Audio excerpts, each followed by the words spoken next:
இயேசுவில் பிரியமான சகோதர சகோதரிகளே, பாஸ்கா காலத்தின் 4வது ஞாயிறாகிய இன்று நாம் அனைவரும் இறைவனது வல்லமையினாலே உயிர்ப்பின் இந்த பாஸ்கு காலத்தில் வழிநடத்தப் பெறுகிறோம்.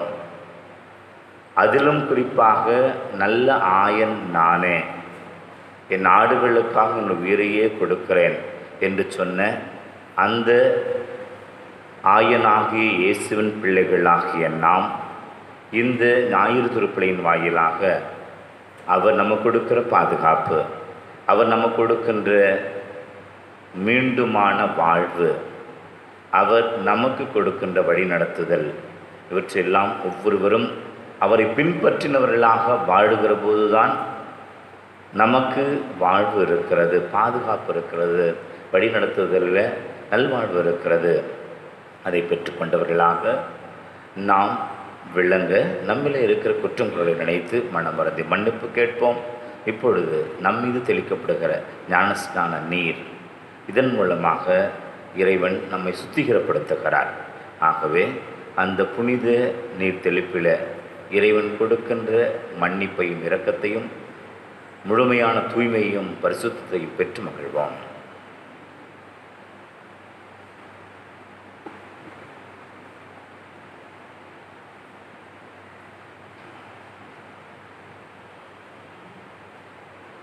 நீங்கள் சொல்ல வேண்டிய பதில் அல்லேலூயா அல்லேலூயா சொல்லுங்கள். அல்லேலூயா அல்லேலூயா. கோயிலின் வலப்புறமிலிருந்து தண்ணீர் புறப்பட கண்டேன். அல்லேலூயா. தண்ணீர் யாரிடம் வந்ததோ அவள் யாவரும் மீட்பனை பெற்று களி கூறுவர். அல்லேலூயா அல்லேலூயா. ஆண்டவர் கூறுகிறார், எனது உயிர்ப்பின் நாளில் வேற்றினத்தாரை ஒன்று சேர்த்து அரசுகளை ஒன்று திரட்டுவேன். அல்லேலூயா. நான் தூய நீரை உங்கள் மீது தெளிப்பேன். அல்லேலூயா அல்லேலூயா அல்லேலூயா. நீங்கள் தேர்ந்தெடுக்கப்பட்ட வழிமரபினர், அரசு குருக்களின் கூட்டத்தினர், தூய மக்கள் இனத்தினர், உங்களை இருநின்று தமது வியத்தகு ஒளிக்கு அடைத்துள்ளவரின் மேன்மைமிக்க செயல்கள் அறிவிப்பது உங்களது பணி. அல்லேலூயா அல்லேலூயா. இல்லாமல் இறைவா, திருமணம் கொண்டு வரப்பட்டிருக்கிற இந்த தண்ணீரினை நீர் ஆசீர்வதித்து தெளிக்கப்படும் இடமெல்லாம் நம் பிள்ளைகள் அத்தனை பேரும் உமது பாதுகாவலையும் நீர் கொடுக்கிற உயிர்ப்பின் மகிழ்ச்சியும் பெற்றுக்கொள்வார்களாக. என்றென்ன வாழ்ந்து ஆட்சி செய்கின்றவர் நீரே. ஆமென்.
பாவங்களிலிருந்து நம்மை தூய்மைப்படுத்துவாராக.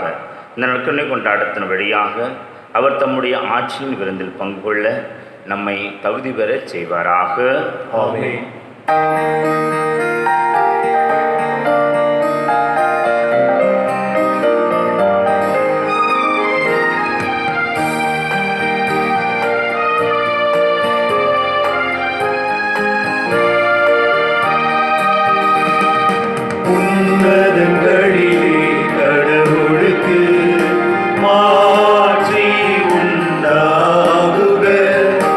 உலகினிலே நல் மனதொருக்கு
மகிழ்ச்சியில் நாங்களும் பங்குள்ள எங்களை அழைத்துச் செல்லுகின்றேன். அதனால் நல்ல ஆயராகிய கிறிஸ்து துணிவோடு முன்னரே சென்றுள்ள இடத்திற்கு பணிவுள்ள மந்தையாக நாங்களும் வந்து சேர்வோமாக. உம்மோடு தூய ஆவியார் நன்று ஒரு இறைவனா என்றென்றும் வாழ்ந்து ஆட்சி செய்கின்ற எங்கள் ஆண்டவர் உமது திருமகனுமாக இயேசு கிறிஸ்து வழியாக உம்மை மன்றாடுகின்றோம்.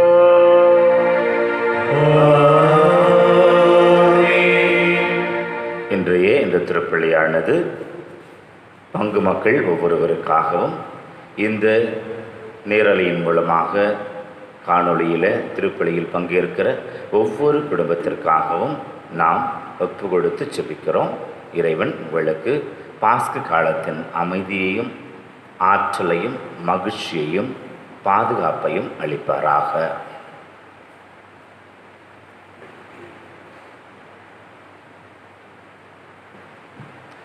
முதல் வாசகம். கடவுள் அவரை ஆண்டவரும் மெசியாவும் ஆக்கினார். திருத்தூதர் பணிகள் நூலிலிருந்து வாசகம். அதிகாரம் 2, இறை வார்த்தைகள் 14 மற்றும் 36 41 முடிய.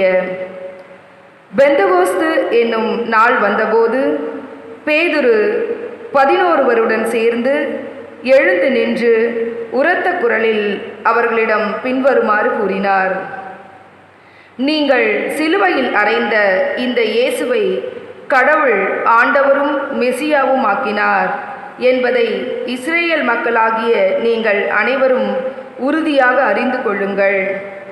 அவர்கள் இதை கேட்டு உள்ளம் குத்தப்பட்டவர்களாய் பேதுருவையும் மற்ற திருத்தூதர்களையும் பார்த்து, சகோதரரே, நாங்கள் என்ன செய்ய வேண்டும் என்று கேட்டார்கள். அதற்கு பேதுரு அவர்களிடம், நீங்கள் மனம் மாறுங்கள், உங்கள் பாவங்களிலிருந்து மன்னிப்பு பெறுவதற்காக ஒவ்வொருவரும் இயேசு கிறிஸ்துவின் பெயரால் திருமுழுக்கு பெறுங்கள். அப்பொழுது தூய ஆவியை கொடையாக பெறுவீர்கள். ஏனென்றால் இந்த வாக்குறுதியானது உங்களுக்கும் உங்களது பிள்ளைகளுக்கும் தொலைவில் உள்ள யாவருக்கும் ஆண்டவராகிய கடவுள் தம்மிடம் அழைக்கும் அனைவருக்கும் உரியது என்றார். மேலும் அவர் வேறு பல சான்றுகளை எடுத்து கூறி, நெறிகெட்ட இந்த தலைமுறையிலிருந்து உங்களை காப்பாற்றிக் கொள்ளுங்கள் என்று அறிவுறுத்தினார். அவருடைய வார்த்தைகளை ஏற்றுக்கொண்டவர்கள் திருமுழுக்கு பெற்றார்கள். அன்று ஏறக்குறைய 3000 பேர் அவர்களோடு சேர்க்கப்பட்டனர். இது ஆண்டவர் வழங்கும் அருள்வாக்கு.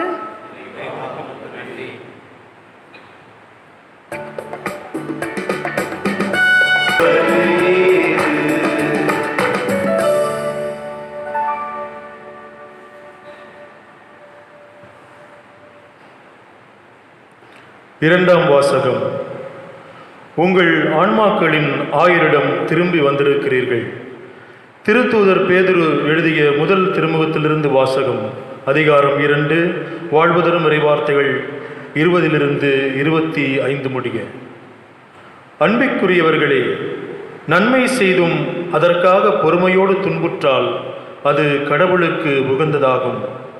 கிறிஸ்துவும் உங்களுக்காக துன்புற்று ஒரு முன்மாதிரியை வைத்துச் சென்றுள்ளார். எனவே நீங்கள் அவருடைய அடிச்சுவடுகளை பின்பற்றுங்கள். இதற்காகவே அழைக்கப்பட்டுள்ளீர்கள். வன் செயல் எதுவும் அவர் செய்ததில்லை, வஞ்சனை எதுவும் அவர் வாயில் இருந்ததில்லை. பழிக்கப்பட்ட போது பதிலுக்கு பழிக்கவில்லை, துன்புறுத்தப்பட்ட போது அச்சுறுத்தவில்லை. நியாயமாக தீர்ப்பு வழங்குவோரிடம் தம்மை ஒப்படைத்தார். சிலுவையின் மீது தம் உடலில் நம் பாவங்களை அவரே சுமந்தார். நாம் பாவங்களுக்கு இறந்து நீதிக்காக வாழ்வதற்கே இவ்வாறு செய்தார். அவர் தம் காயங்களால் நீங்கள் குணமடைந்துள்ளீர்கள். நீங்கள் வழி தவறி அலையும் ஆடுகளைப் போல இருந்தீர்கள். ஆனால் இப்பொழுது உங்கள் ஆன்மாக்களின் ஆயரும் கண்காணிப்பாளருமாய் இருப்பவரிடம் திரும்பி வந்திருக்கிறீர்கள். ஆண்டவர் வழங்கும் அருள்வாக்கு. இறைவா, உமக்கு நன்றி.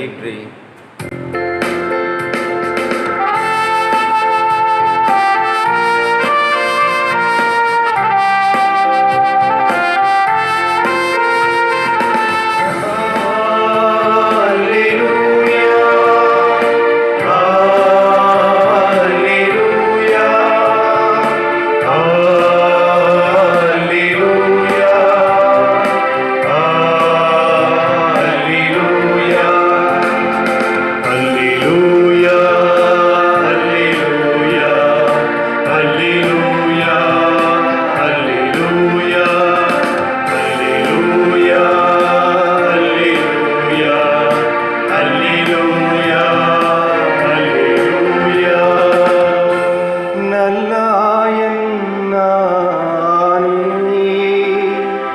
நானும் என் நாடுகளை அறிவேன், என் நாடுகளும் என்னை அறிந்திருக்கின்றன.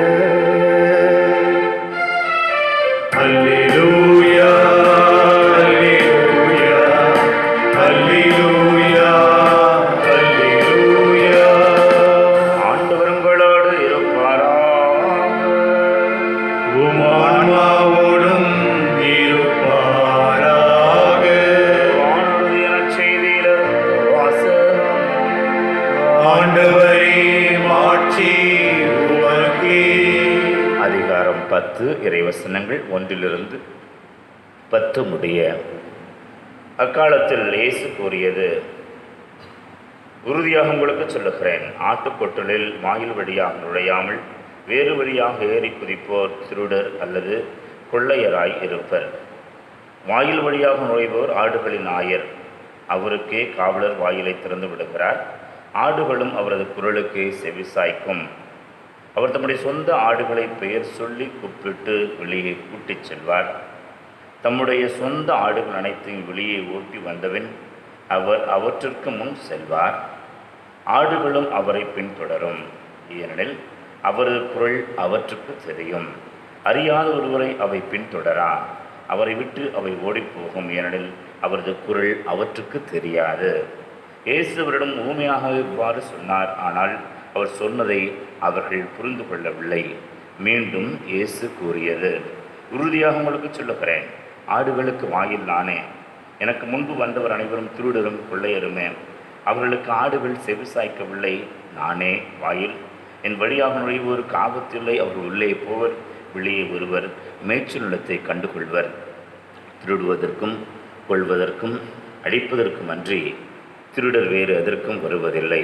ஆனால் நான் ஆடுகள் வாழ்வை பெரும்பொருட்டு, அதுவும் நிறைவாக பெரும்பொருட்டு வந்துள்ளேன். கிறிஸ்து நமக்கு வழங்குகின்ற நற்செய்தி. கிறிஸ்துவே உமக்கு புகழ். எதிரிகள் தாக்கப் போகிறார்கள்.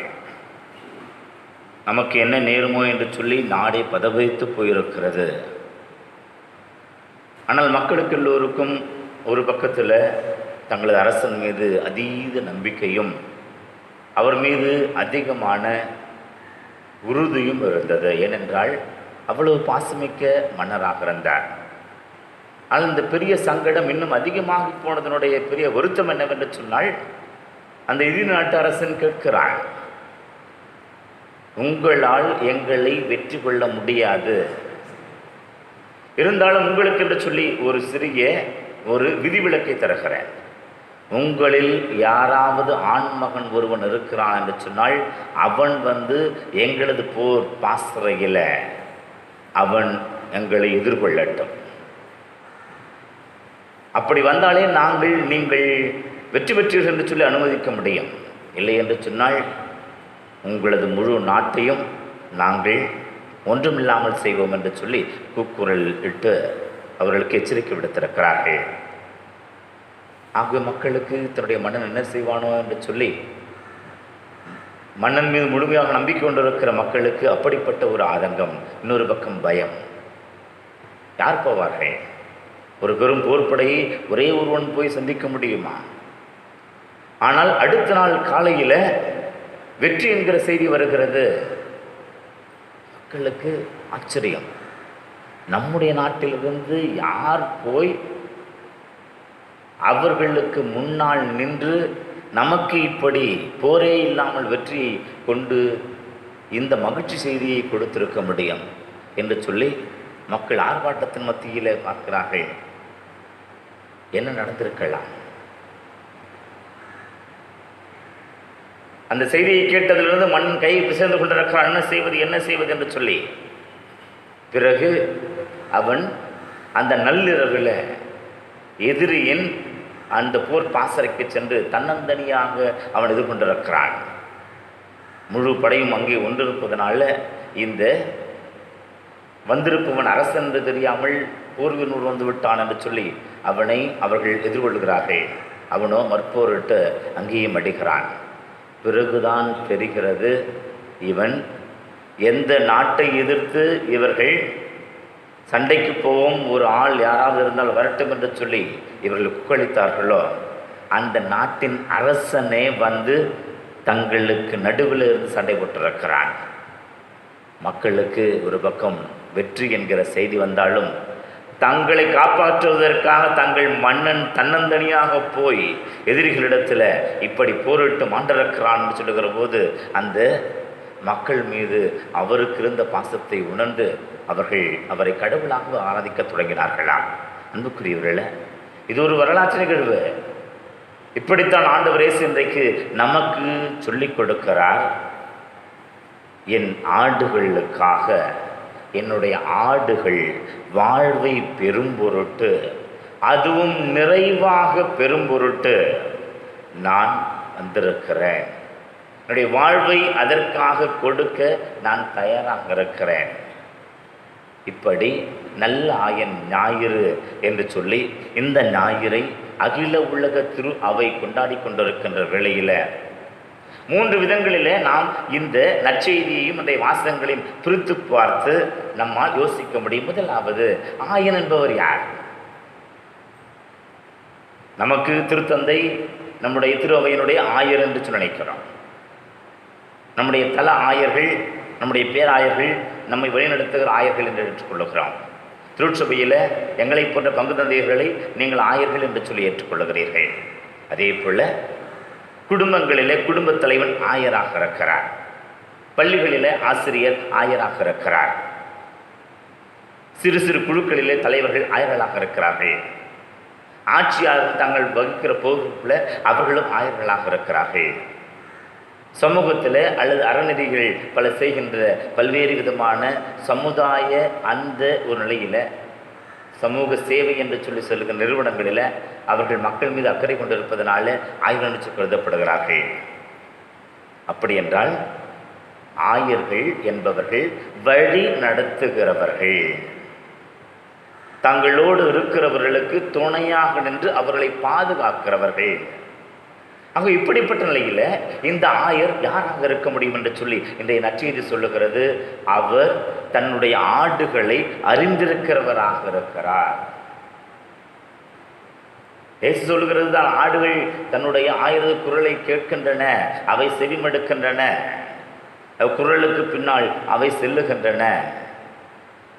பெயர் சொல்லி அந்த ஆயர் அழைக்கிறார். ஆடுகள் தன்னுடைய ஆயனை தெரிந்திருக்கின்றன.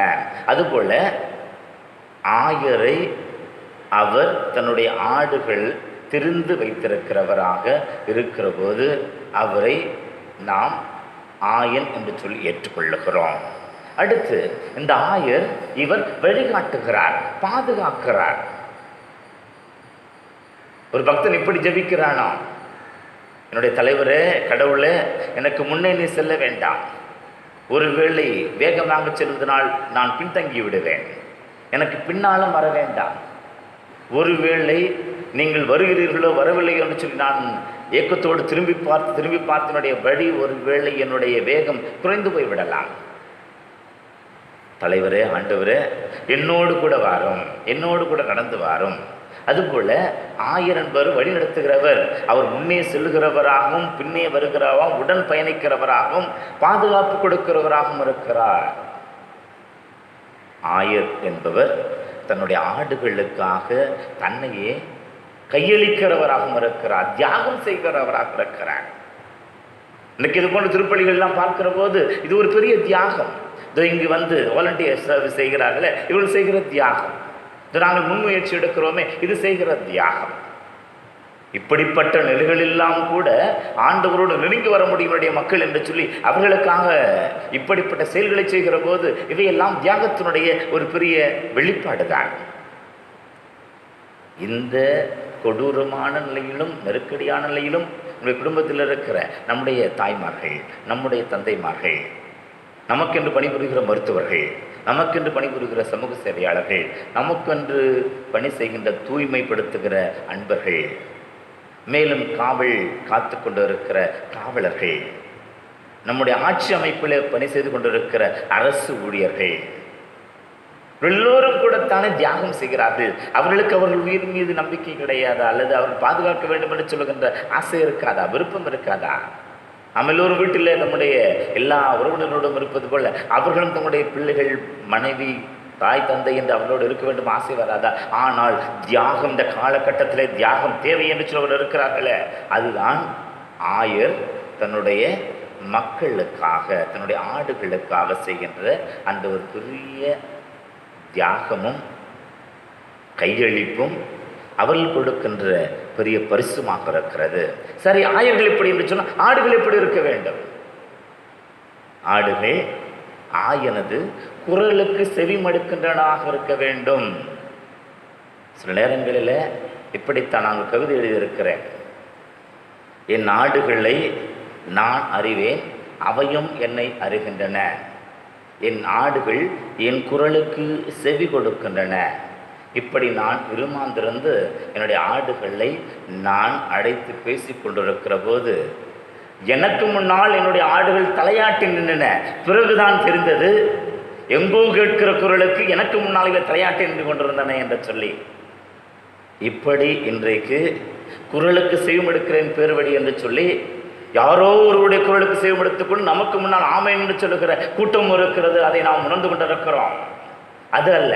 செவிமடுப்பு என்பதும் குரலுக்கு செவிமடுத்தல் என்பதும் ஆம் என்று சொல்லுகிற போது ஆயருடைய குரலிலே வருகின்ற அந்த செய்திக்கு ஆமென். ஓசையா புத்தகத்தில் 11ஆம் அதிகாரத்தில் அவர் இப்படி சொல்லுகிறார், என்னுடைய மக்கள் அறிந்திருக்கிறார்கள், என்னுடைய குரலுக்கு அவர்கள் என்ன என்பதை கேட்டுக்கொண்டார்கள், ஆனால் அதற்கு எதிராகவே அவர்கள் நடந்தார்கள். இதுதான் இரட்டை நிலை. ஒன்று, இஸ்ரேலின் கடவுள் பெரியவர் என்று சொல்வதும் ஆயர் என்று சொல்வதும், இன்னொரு பக்கம் இன்னொருவருக்கு சேவகம் செய்வதும் என்பது இரட்டை நிலை. இது குரலுக்கு செவிமடுப்பது அல்ல. குரல் வெறும் சத்தமாக கேட்கிறது, குரல் சரியாக கேட்கவில்லையே ஃபாதர் என்று சொல்கிறது போலத்தான் இருக்கும். இரண்டாவது, இந்த ஆடுகள் பாதுகாப்பிலே வாழுகிறோம் என்பதை உணர்வது. கடவுள் எனக்கு பாதுகாப்பு கொடுக்கிறார், நல்ல ஆயன் கண்டிப்பாக என்னை பாதுகாப்பார் என்று சொல்லுகின்ற அந்த பாதுகாப்பிலே நம்பிக்கை வைப்பது. இன்றைக்கு நம்பிக்கையற்ற தன்மை நாம் பார்க்கிறோம். என் கவிதையில் இப்படி எழுதினேன், ஆடுகளுக்கு வாயில் நானே, என்னுடைய ஆடுகள் என்னுடைய வாயில் வழியாக வரும் போகும். அப்படி நான் இருமாந்திருந்த நேரத்தில் பிறகுதான் புரிந்தது என்னுடைய ஆடுகளுக்கு பின்புற வாயில் இருக்கிறது என்று சொல்லி. இப்படிப்பட்ட கயமைத்தனம், துரோகம் நடந்து கொண்டிருக்கின்ற ஒரு சூழலில் நாம் வாழ்ந்து கொண்டு வருகிறோம். ஆனால் இன்றைக்கு நானே வாயில் என்று சொல்லி ஆண்டவர் நம் ஒவ்வொருவருக்கும் அரணாக இருக்கிறார். ஆடுகள் அந்த பாதுகாப்பை உணர்கின்ற ஆடுகளாக அவர் கொடுக்கிற அந்த முழுமையான அரவணைப்பில் அவருக்குள் நிறைந்து மகிழ்கிற ஆடுகளாக இருக்க நானே ஆடுகளின் வாயில் என்று சொல்லுகிற ஆண்டவர் மூன்றாவதாக இந்த ஆடுகளை குறித்து அவர் சொல்லுவது, ஆடுகளை உஷாராக இருங்கள், எச்சரிக்கையாக இருங்கள். ஆயர் போர்வையில திருடர்கள் வருவார்கள். அவர்கள் வருவது திருடுவதற்கு, அழிப்பதற்கு, கொள்வதற்கு. ஓநாய்கள் போல அவர்கள் ஊடுருவுகிறார்கள். இன்றைக்கு என்னுடைய பிள்ளைகளை குறித்து நான் வசனப்படுகிறேன். எப்படி? உங்களை திருடுகிறார்கள் தெரியாமலேயே அந்த திருடுகள் பின்னால் போய் கொண்டிருக்கிறீர்கள். சொல்லுகிறேன், ஒரு சில தேவையில்லாத சபையாளர்களை பற்றித்தான் பேசுகிறேன். இயேசு என்பவர் ஒருவர் தான். ஆனால் அவரை வைத்துக் கொண்டு வியாபாரம் செய்வது போல, இருக்கிற மந்தைகளுக்குள்ளார இருக்கிற ஆடுகளை சிதறடிப்பது போல, ஆடு திருடுகள் போல இன்றைக்கு சபைகளுக்கு ஏற்கனவே ஞானஸ்நானம் பெற்று ஆண்டவரை வழிபடுகிற பிள்ளைகளை மற்ற சபைகளுக்கு மடைமாற்றம் செய்வது போல செய்து கொண்டிருப்பது என்பது இது கயமைத்தனம் கிடையாதா? அதையும் நம்பி போகிற என்னுடைய பிள்ளைகளை குறித்து நான் என்ன சொல்லுவேன்? வெட்கப்பட வேண்டியதாக இருக்கிறது. இன்னும் என்ன செய்ய வேண்டியிருக்கிற சொல்லுங்க. இதை விட ஆயன் வேறு என்ன செய்ய வேண்டியிருக்கிறது? அப்பொழுதுதான் உங்களுக்கு தெரியும். ஒப்பிட்டு பாருங்கள், நல்ல ஆயன் யார், போலி ஆயர் யார் என்று ஒப்பிட்டு பாருங்கள், உங்களுக்கு தெரியும். அவர்கள் வாயில் வழியை நுழைய முடியாது, எகிரி குதிக்க முடியும். அவர்கள் தன்னுடைய சொந்த ஆடுகளோடு பேச முடியாது. ஏனென்றால் அவை ஒரு குரலை அறியாது, புரிந்து கொள்ள முடியாத அளவிற்கு ஆடுகள் சிதறி போய்விடும். ஆடுகள் கண்டிப்பாக மனதிற்குள்ளார ஒரு குழப்பத்தில் இருக்கும். கடைசியில் அப்படி போலி ஆயர்களுடைய கடைசி அந்த லட்சியம் என்னவாக இருக்கும்? கொல்லுவதற்கும் திருடுவதற்கும் அழிப்பதற்கும் என்று சொல்லுகின்ற அந்த நிலையில் உங்களுக்கு என்று சொல்லி நின்று கொள்ளப்பட்டிருக்கிற உங்களது ஆயர்களும் வழிநடத்துனர்களும் உங்களுக்காகவே அவர்கள் தங்களை நேர்ந்து கொண்டிருக்கிறார்களே, கொடுத்திருக்கிறார்களே, அந்த தியாகத்தை இன்றைக்கு பாராட்ட வேண்டாமா? அந்த தியாகத்தை உணர்ந்து கொண்டு இது நமது அவை, இது நமது அவையில் நாம் தகப்பன் பிள்ளைகளைப் போல ஒரு குடும்பமாக இருக்கணும், குடும்ப உணர்வு வர வேண்டாமா? அப்படிப்பட்ட குடும்ப உணர்வில் நாம் ஆயன் ஆடுகளாக சிறந்து விளங்கு இறைவன் நம்மை அழைத்து கொண்டிருக்கிறார். அன்புக்குரியவர்களே, நல்லாயன் ஞாயிறாக இன்றைக்கு இறுதியில் இந்த வசனங்களோடு தான் உங்களோடு என்னுடைய இந்த அருளுரையை முடிக்க விரும்புகிறேன். பேதுரு தன்னுடைய முதல் கடிதத்தில் 2ஆம் வாசகத்தில் இன்றைக்கு நமக்கு சொல்லி இருக்கிறாரு, நம் பாவங்களை அவரே சுமந்தார், நம் பாவங்களுக்கு இறந்து நீதிக்காக வாழ்வதற்கு இவ்வாறு செய்தார், அவர் தம் காயங்களால் நீங்கள் குணமடைந்திருக்கிறீர்கள். நீங்கள் வழிதவறி அலைந்த ஆடுகள் போல இருந்தீர்கள், ஆனால் இப்பொழுது உங்கள் ஆன்மாக்களின் 1000 கண்காணிப்பாளருமாய் இருப்பவரிடம் திரும்பி வந்திருக்கிறீர்கள். வெட்டானே அந்த 1000 தியாகத்தையும் 1000 வழிநடத்தையும் 1000 அரவணைப்பையும் 1000 அறிந்திருக்கிற தன்மையும் குறித்து நாம் அன்றைக்கு இஸ்ரேல் மக்கள் அத்தனை பேரும் ஆண்டவருடன் திரும்பி வாருங்கன்னு ஆவேதையும் எதிர்பார்த்தாரு. அதே போல இளந்திருச்சபையில் இன்றைக்கு பேதுரு சொல்லுகின்ற அருளை கேட்டு மக்கள் 1000 ஆண்டவருக்குள் வந்தார்கள்.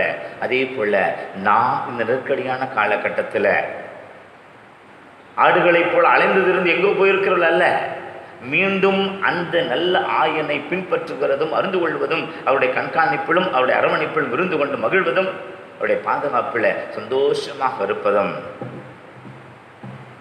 தம் காயங்களாலும் தழும்புகளாலும் மரணத்தாலும் பெற்றுக் கொடுத்திருக்கிற மீட்புக்குரிய அந்த சந்தோஷத்தை அனுபவிக்கிற பிள்ளைகளாக இருந்தால் அந்த மனந்திருப்புதல் என்பது எவ்வளவு பெரிய ஆசீர்வாதம். அதை நாம் பெற்றுக்கொண்டு நல் ஆயனாம் கிறிஸ்துவை பின்பற்றி நடப்போம். அவரது மாபெரும் கிருபை நம் ஒவ்வொருவரையும் வழி நடத்தும். ஆமென்.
மகிழ்ச்சி பொங்கும் பாஸ்கா காலத்தில் கடவுளை உருக்கத்துடன் மன்றாடுவோம். அதனால் நம்முடைய அன்பு திருமகன் வேண்டல்களையும் மன்றாட்டுக்களையும் கனிவாய் கேட்டருளியது போல நம்முடைய தாழ்நிலையும் கண்ணோக்கி அவரே அருள் புரிய மன்றாடுவோம்.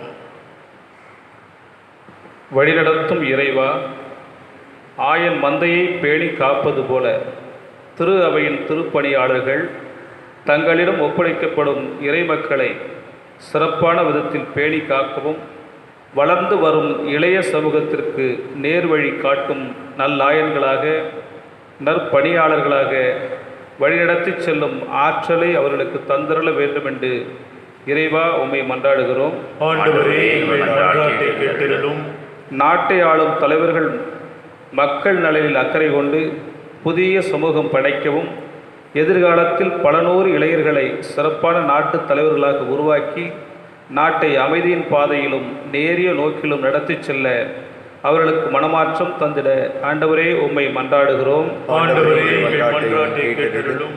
பாதுகாப்பின் இறைவா, எங்களின் அன்றாட வாழ்வு பணிகளில் நாங்கள் மேற்கொள்ளும் எல்லா பணிகளையும் சிறப்பாக ஆசீர்வதித்து நாடு முழுவதும் உள்ள அனைத்து இளையோரும் தங்களின் பாதுகாப்பு வலயங்களிலிருந்து விடுபட்டு சமூகத்தின் அன்றாட பாதிப்புகளில் தங்களை ஈடுபடுத்தி மக்கள் அனைவருக்கும் நலமான வளமான வாழ்வை வழங்க ஆண்டவரே உம்மை மன்றாடுகிறோம்.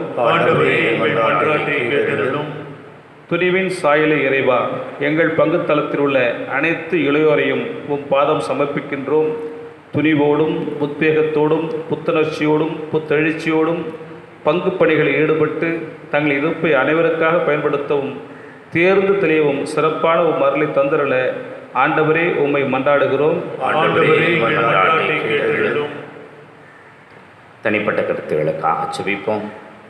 கொரோனா தொற்று மற்றும் அதனுடைய இந்த 3ஆம் தேதி முடிவு வரும் என்று சொல்லுகிற போது இன்னும் 2 வாரங்கள் இந்த ஊரடங்கு ஒத்திவைக்கப்பட்டிருக்கும் நிலையில் இதனால் ஏற்படுகிற அசௌகரியங்களிலிருந்து நாம் ஒவ்வொருவரும், நம்முடைய மக்கள் ஒவ்வொருவரும் காப்பாற்றப்பட வேண்டும் என்றும் அவர்களுக்கு தேவையான பொருளாதார உதவி, உளவியல் அந்த மனப்பாங்கில் ஏற்படுகிற பல்வேறு விதமான குழப்பங்களில் தெளிவு, இவற்றையெல்லாம் ஆண்டவர் தாமே நமக்கு உதவிகரமாக இருந்து பல்வேறு நல்ல உள்ளங்களின் மூலமாக நாம் இந்த நிலையிலிருந்து மேலெழுந்து வர அவரே உதவி செய்ய வேண்டும் என்று சொல்லி செபிப்போம். பல்வேறு தொற்றுக்களினால் பயந்து சாகிறவர்கள், இறந்து மடிந்திருக்கிறவர்கள், இவர்களுக்கு இறைவன் தாமே உயிர் ஆற்றலை கொடுக்க வேண்டும் என்று சொல்லி மீண்டும் செபிப்போம். என்றும் வாழும் எல்லாம் உள்ள இறைவா, நாடுகளை நான் அறிவேன், அவை உயிர் பெரும் பொருட்டு என்னையே நான் ரச்சனையாக்குகிறேன் என்று எங்களுக்காக உண்மையே தியாகம் செய்கிற தியாகத்தையும் எங்களோடு வாழுகின்ற எல்லா தலைவர்களும் வழிநடத்துனர்களும் எங்களுக்காக இருக்கிற அத்தனை நண்பர்களும் அவர்களது தியாகத்தை நாங்கள் உணர்ந்தவர்களாக, நாங்களும் சமூகத்திற்கும் துரோவைக்கும் தியாகிகளாக இருந்து நலன்களை அளிக்கிற நல்ல மனம் படைத்தவர்களாக ஒவ்வொருவரும் மாறவும், ஏறெடுத்திருக்கிற ஒவ்வொரு மன்றாட்டுகளிலும் உள்ள தெய்வீக வல்லமை செயலாற்றல் பெற்று நாங்கள் அத்தனை ஆசிரியம் பெற்றுக்கொள்ள ஆண்டவராகவே கிறிஸ்து வழியாக உம்மை மன்றாடுகின்றோம். ஆமென்.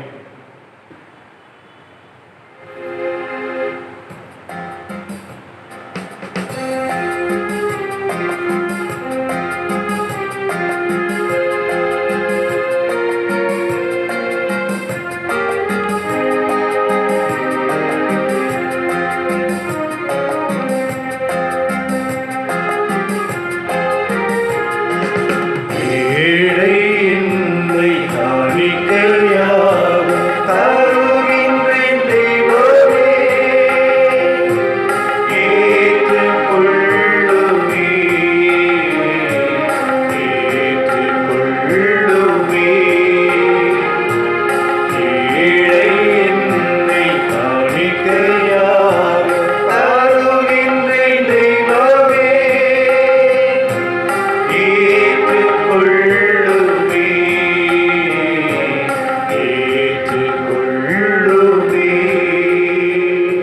அன்புமிக்க சகோதர சகோதரிகளை நாம் அனைவரும் கொடுக்கிறபடி எல்லாம் உள்ள தந்தையாக இவனுக்கு ஏற்றதாக முடிச்சுபியுங்கள். தமது நன்மைக்காகவும் புனித திரு அவையின் அனைத்து நலன்களுக்காகவும் உமது கையிலே பலியை ஏற்றுக்கொள்வாராக. ஆண்டவரே, பாஸ்கா மரணிகள் வழியாக எங்களை என்று மக்களுக்கு செய்திட உம்மை வேண்டுகின்றோம். அதனால் நாங்கள் தொடர்ந்து புரியும் பரிகார செயல் எங்களுக்கு முடிவில்லா பெருமத்தின் காரணமாக அமைய வேண்டும் என எங்கள் ஆண்டவராகிய கிறிஸ்து வழியாக உம்மை மன்றாடுகின்றோம்.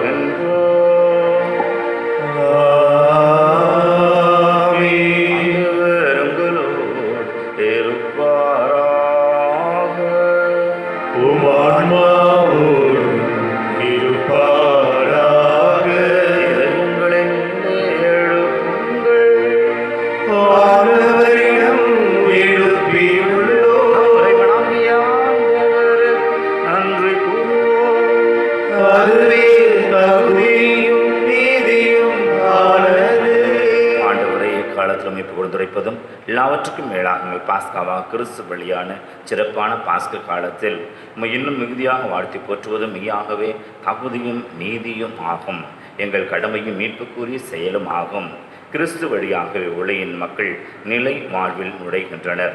விண்ணரசின் கதவுகள் நம்பிக்கையாளர்களுக்கு திறந்து விடப்படுகின்றன. ஏனெனில் சாவுக்குரிய எங்கள் வாழ்வும் அவரது சாவால் மீட்பு அடைந்து அவரது உயிர்ப்பிள்ளை அனைவரது வாழ்வும் உயிர்த்தலாயிற்று. ஆகவே பாஸ்கா மகிழ்ச்சி பொங்க அனைத்துலகின் மாந்தர் அனைவர் மக்களுக்கு என்னடர்.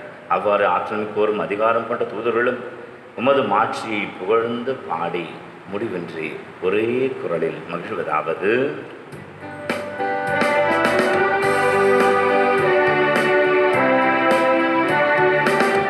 தூயவர் தூயவர் தூயவர் வான்படைகளின் கடவுளாம் ஆண்டவர். ஆண்டவர் விண்ணகமும் மண்ணகமும் உமது ஆட்சியால் நிறைந்துள்ளன. உன்னதங்களிலே ஓசன்னா. ஆண்டவர் பெயரால் வருகிறவர் ஆசி பெற்றவர். உன்னதங்களிலே ஓசன்னா. உன்னதங்களிலே ஓசன்னா. ஆண்டவரே, நிர்மையாகவே தூயவர் தூய்மை அனைத்திற்கு மூற்று. ஆகவே உம்முடைய தூய ஆவியை பொழுந்து இக்காணிக்கைகளை தூய்மைப்படுத்தமை வேண்டுகின்றோம். இவ்வாறு ஆண்டவர் இயேசு கிறிஸ்துவின் உடலும் இரத்தமுமாக எங்களுக்கு இவை மாறுவனவாக. அவர் பாடுபட மனமோந்து தம்மை கையளித்த போது அப்பத்தை எடுத்து நன்றி செலுத்தி அதை பிட்டு தம் சிடர்களுக்கு அளித்து கூறியதாவது: அனைவரும் இதிலிருந்து பெற்று உண்ணுங்கள், ஏனெனில் இது உங்களுக்காக கையளிக்கப்படும் என் உடல்.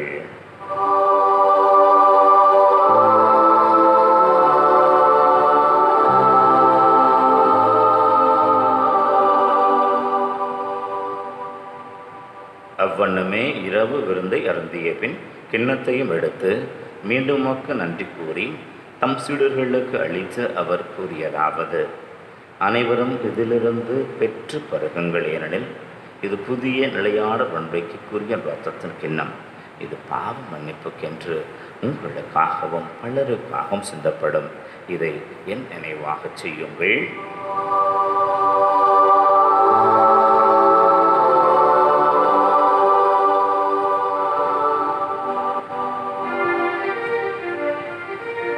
நம்பிக்கையின் மறை பொருள். கிறிஸ்து மரித்தார், கிறிஸ்து உயிர்த்தார், கிறிஸ்து மீண்டும் வருவார். கிறிஸ்து மரித்தார், கிறிஸ்து உயிர்த்தார், கிறிஸ்து மீண்டும் வருவார். ஆகவே ஆண்டவரே, நாங்கள் கிறிஸ்துவின் இறப்பினையும் உயிர்ப்பினையும் கூர்ந்து வாழ்வுதரும் அப்பத்தையும் மீட்பளிக்கும் கிண்ணத்தையும் ஒப்புக் கொடுக்கின்றோம். திரும்ப நின்று உமக்கு ஊழியம் புரிய தகுந்தவர்கள் என எங்களை ஏற்றுக்கொண்டீர். எனவே உமக்கு நாங்கள் நன்றி செலுத்துகின்றோம். குறிப்பாக மாதத்தினுடைய தொடக்கத்தில் முதல் ஞாயிற்றுக்கிழமையாக என்று கடந்த மாதம் நீர் எங்களுக்கு கொடுத்த பாதுகாப்பிற்காகவும் இனி வருகிற நாட்களை கொடுக்கவிருக்கின்ற பாதுகாப்பிற்காகவும் உமக்கு நன்றி செலுத்துகின்றோம். மேலும் கிறிஸ்துடலிலும் இரத்தத்திலும் பங்கு கொள்ளும் எங்களை தூய் ஆவியார் ஒன்று சேர்க்க வேண்டுமென தாழ்மையுடன் நாடுகின்றோம். ஆண்டவரே, உலகெங்கும் பரவியிருக்கும் திருவாவையை நினைவூர்ந்திரளும் திருத்தந்தை பிரான்சிஸ், எங்களது ஆயர் ஜார்ஜ், எல்லா திருநிலையினர், எங்களது பங்கு மக்கள் இத்திருப்பலியை கண்டு கொண்டிருக்கிற ஒவ்வொருவருக்காகவும் இவருடைய தேவைகளில் துணையாக இருக்கிறீர் என்பதை உணர்கிற நாங்கள் நம்பிக்கையாளர்களாக அனைவரோடும் திரு அவை அன்பில் நிறைவு பெறச் செய்தருளும். மேலும் உயிர்த்தெழும் எதிர்நோக்கும் தீர்வுகளும் சகோதரர் சகோதரிகளையும் இறந்தோர், குறிப்பாக இந்த கொரோனா தொற்றினால் நம்மிடம் வந்து சேர்ந்திருக்கின்ற அகால மரணமடைந்த ஒவ்வொருவரையும் இரக்கத்தின் நினைவு கூர்ந்து திருமுக ஒளியினுள் ஏற்றருளும். எங்கள் அனைவர் மீதும் இரக்கமாயிரும்.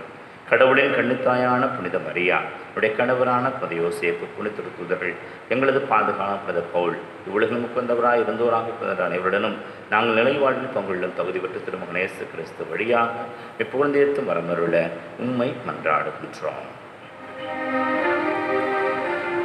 இவர் வழியாக இவரோடு இவர் எல்லாம் இறைவனாகிய தந்தையே, தூயாவியார் ஒன்றுக்கும் எல்லா புகழும் ஆட்சியும் என்றென்றும் உமக்கு உரியதே.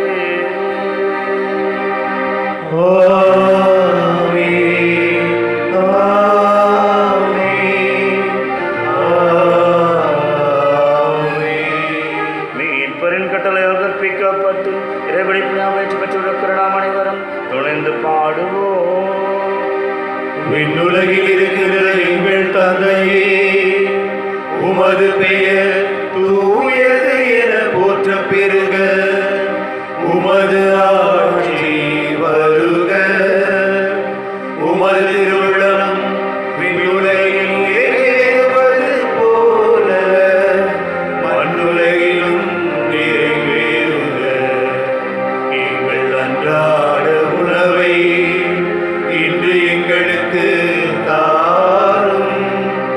எங்களுக்கு ஏதாவது குற்றம் செய்வோரை நாங்கள் மன்னிப்பது போல எங்கள் குற்றங்களை மன்னியும். எங்களை சோதனைக்கு உட்படுத்தாதேயும், தீமையிலிருந்து எங்களை விடுவித்தருளும். ஆண்டவரே, தீமை அனைத்திலிருந்தும் எங்களை விடுவித்து எங்கள் வாழ்நாளை அமைதியை கனிவுடன் அருளும் உம்மை மன்றாடுகின்றோம். இரக்கத்தின் உதவியால் நாங்கள் பாவத்திலிருந்து எப்போதும் விடுதலை பெற்று யாதொரு கலக்கமும் அன்றி நலமாயிருப்போமாக. நாங்களது நோக்கி இருக்கும் பேரின்பத்திற்காகவும் மீட்பராக இயேசு கிறிஸ்து வருகைக்காகவும் காத்திருக்கின்றோம். ஏனெனில் ஆட்சியும் வல்லமையும் மாட்சியும் என்றென்றும் உமதே.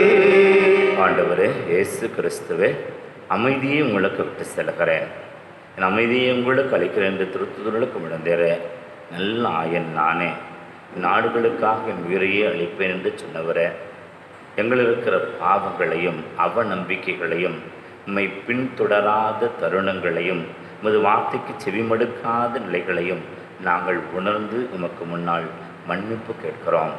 மன்னிக்கிற கடவுளை, இரக்கமாயிருந்து எங்கள் ஒவ்வொருவர் மீதும் இன்னும் அதிகமான பாதுகாப்பையும் அதிகமான அரவணைப்பையும் காட்டுகிற கரிசனையுள்ள தெய்வமே, திருவாவை நம்பிக்கையை கண்ணோக்கி மீது நாங்கள் வைத்திருக்கிற பற்றுறுதியை பார்த்து திருவுளத்திற்கு ஏற்ப எங்கள் ஒவ்வொருவருக்கும் அமைதியையும் ஒற்றுமையும் தேறுதலையும் தொடர்ந்து அரவணைப்பையும் தியாகத்தினால் பெற்றுக்கொண்டிருக்கிற மீட்புக்கான ஆசிரியையும் எங்கள் ஊருக்கும் தொடர்ந்து அளித்தருள்வீராக.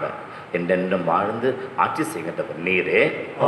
ஆண்டவருடைய அமைதி உங்கள் அனைவரோடும் என்றும் இருப்பதாக. திருப்பெடுத்து நம் ஆண்டவரே நம் ஒவ்வொருவருக்கும் கொடுத்திருக்கிற அமைதியை அருகிலப்போடு பகிர்ந்து கொள்வான். உலகின் பாவங்களை போக்கும் இறைவனின் செம்மறியே, எங்கள் மேல் இரக்கமாயிரும். உலகின் பாவங்களை போக்கும் இறைவனின் செம்மறியே, எங்கள் மேல் இரக்கமாயிரும். உலகின் பாவங்களை போக்கும் இறைவனின் செம்மறியே, எங்களுக்கு அமைதியை அளித்தருளும். இதோ ஆண்டவராகிய இயேசு, என் ஆயன் ஆண்டவர் எனக்கு என்ன குறைவு? எந்த குறையும் இல்லாமல் நம்மை பாதுகாத்து வழிநடத்துகிற தெய்வம் இவரே, நம் ஆண்டவர் இயேசு. இப்படி திருவிருந்திற்கு அழைக்கப்பட்டிருக்கிற நாம் அத்தனை பேரும் பேறு பெற்றோம்.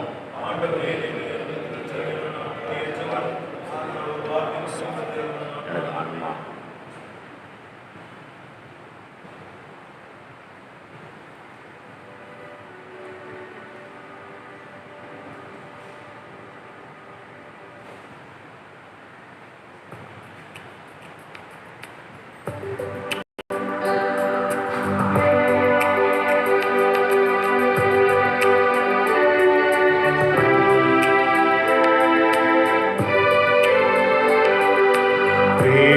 கிறிஸ்துவின் ஆத்துமமே என்னை ரட்சியும். கிறிஸ்துவின் தேவனே என்னை ரட்சியும்.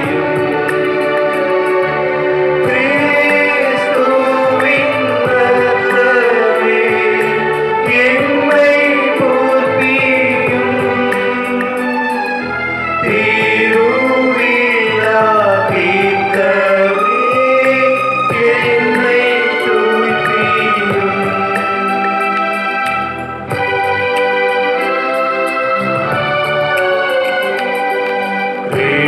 கிறிஸ்துவின் பாடுகள் என்னை தேற்றிட அருள் நீரை இயேசுவே என்னை கேட்டிடும். காரிய காயங்களுள் என்னை வைத்திடும். பிரிந்திடா வண்ணமா என்றும் கட்டிடும்.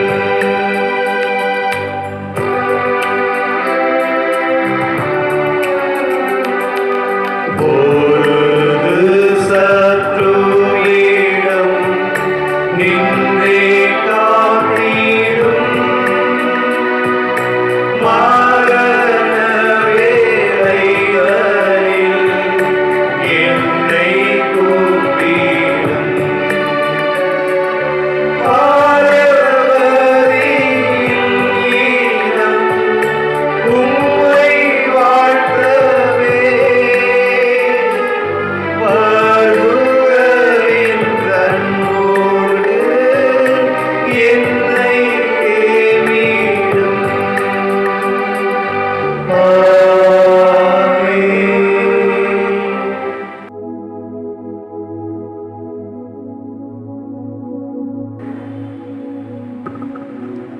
ஓ அன்னை மரியே, நீர் எப்பொழுதும் எங்கள் பாதையில் மீட்பும் மற்றும் நம்பிக்கையின் அடையாளமாக ஒளிர்கிறீர். சிலுவை அடியில் நின்று இயேசு பட்ட பாடுகளில் பங்கெடுத்து உமது நம்பிக்கையில் உறுதியாக இருந்தீர். நோயாளிகளின் ஆரோக்கியமே, எங்களை உம்மிடம் ஒப்படைக்கின்றோம். அனைத்துலக மக்களின் மீட்புக்கு துணை நிற்கும் நீர் எங்களுக்கு என்ன தேவை என்பதை அறிந்து வழங்குவீர் என்பதில் நாங்கள் உறுதியாக உள்ளோம். ஆகவே கலிலேயாவின் கானாவில் நடந்தது போல இந்த சோதனை காலத்திற்கு பின்பு நாங்கள் எங்கள் மகிழ்ச்சியின் கொண்டாட்டத்திற்கு மீண்டும் திரும்புவோம் என நம்புகிறோம். எங்கள் துன்பங்களை தம்மேல் ஏற்றுக்கொண்டு துயரங்களை சுமந்து கொண்டு சிலுவை வழியாக உயிர்ப்பின் மகிழ்ச்சிக்கு எங்களை வழிநடத்திய இயேசு கூறியபடி தந்தையின் திருவுளத்திற்கு நாங்கள் இணங்கி வாழ்வதற்கு இறை அன்பின் தாயே எங்களுக்கு உதவியருளும். ஓ இறைவனின் புனித அன்னையே, உமது பாதுகாப்பின் கீழ் நாங்கள் அடைக்கலம் தேடுகிறோம். மாட்சிக்குரிய புனித கன்னியே, சோதனைக்கு உட்பட்டிருக்கும் எங்கள் விண்ணப்பங்களை புறக்கணியாமல் எல்லா ஆபத்துகளிலிருந்தும் எங்களை விடுவித்தருளும். ஆமென்.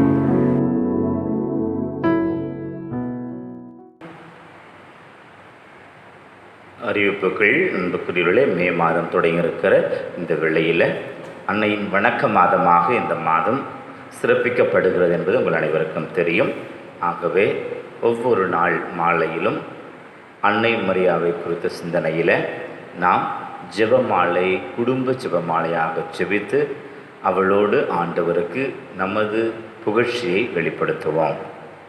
அதே போல் மே மாதத்தில் பிள்ளைகளுக்கு VBS என்று சொல்லி விடுமுறை வேதாகம பள்ளி நடத்துவது வழக்கம். ஆகவே நம்முடைய பிள்ளைகளை குடும்பத்தில் உற்சாகப்படுத்துங்கள். விவிலியத்தை பிள்ளைகள் புதிய ஏற்பாட்டில் இருக்கிற லூக்கான செய்தி, மார்க்கான செய்தி, எளிய நற்செய்திகளை வாசிக்க சொல்லி, பிறகு நாம் சில நேரங்களில் என்னில் தொடர்பு கொண்டிருக்கின்றவர்கள் வைத்திருக்கின்ற இமெயில் முகவரியில் உங்களுக்கு பிள்ளைகளுக்கான சிறிய கேள்விகளை, பாடத்திட்டங்களை அனுப்புகிறோம். அவற்றை பின்பற்றி குடும்பத்திலேயே பிள்ளைகளுக்கு ஆன்லைன் பைபிள் என்று சொல்லுகின்ற இந்த காணொளியின் மூலமாக விவிலிய ஞானத்தை பிள்ளைகள் பெற்றுக்கொள்ளவும், இறை வார்த்தையை வாசித்து இன்றைக்கு நாம் நற்செய்தியிலே கேட்டது போல என் நாடுகள் என் குரலுக்கு செவி கொடுக்கின்றன. கடவுள் என்கிற ஆயர் பேசுகிறார், இறை வார்த்தையின் மூலமாக பேசுகிறார். பேசுகிறவற்றை நாம் கேட்க வேண்டுமே. பிள்ளைகள் வாசித்து கேட்டுக்கொண்டால் அவ்வளவு சிறப்பாக இருக்கும். ஆகவே இந்த முயற்சிகளில் நாம் சிறப்பாக ஈடுபடுவோம். அதே நேரத்தில் இந்த 2 வார ஊரடங்கு நீட்டிப்பில் வீட்டிலே இருப்போம். குடும்ப ஜெபமாலைகளோடு சேர்ந்து ஆன்மீக வழிபாடுகளும் ஆன்மீக புத்தகங்கள் வாசிப்பிலும் நம்ம ஈடுபடுத்திக் கொள்வோம். தொடர்ந்து இறைவன் நம்மை ஆசீர்வதிப்பாராக. ஆண்டவருடைய பாதுகாப்பு என்று உங்களோடு இருக்கும். மரியாதையுடைய பரிந்துரை உங்களுக்கு சிறப்பாக இருக்க உங்களுக்காக ஜெபிக்கிறோம். மன்றாடுவோமாக. நல்லாயிரைவள் மந்தை கனிவுடன் கண்ணோக்கி அருளும் திருமகன் உயர் மதிப்புள்ள இரத்தத்தினால் மீட்டிருக்கின்ற ஆடுகளை நிலையான பசும்புல் வழியில் கூட்டிச் சேர்க்க அருள் புரிவீராக. எங்கள் ஆண்டவராகிய கிறிஸ்து வழியாக உம்மை மன்றாடுகின்றோம். ஆண்டவர்களோடு இருப்பாராக. உமான்மாவோடும் இருப்பாராக. எல்லாம் வல்ல இறைவன் தந்தை, மகன், தூய ஆவி அனைவரையும் ஆசீர்வதிப்பாராக.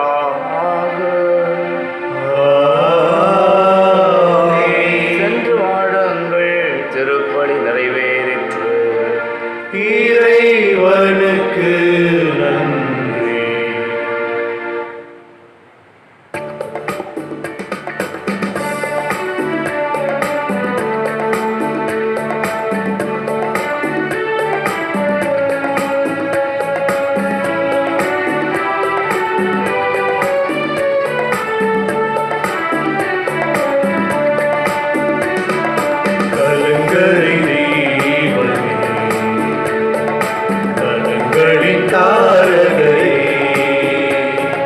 துலங்கிடும் மணியே, கலங்குவதறியே, காத்திடுவாய் தாயே.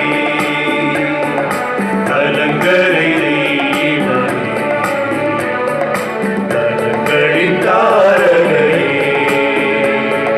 துலங்கிடும் மணியே, கலங்குவதறியே, காத்திடுவாய் தாயே. மாதர்களின் மாதிரியே, ஆயிருளில் ஒளி தாரகையே. மாதர்களின் மாதிரியே, ஆயிருளில் ஒளி தாரகையே. ஆதரசியே, மனமொழி தாராம் மாசு அகல செய்வார். கலங்கரை தெய்வமே, நலங்களின் தாரகையே. துலங்கிடும் மணியே, கலங்குவதறியே, காத்திடுவாய் தாயே. எங்களை காத்திடுவாய் தாயே. எங்களை காத்திடுவாய் தாயே. அந்த மகன் தூயாவியின் பெயராலே ஆமென்.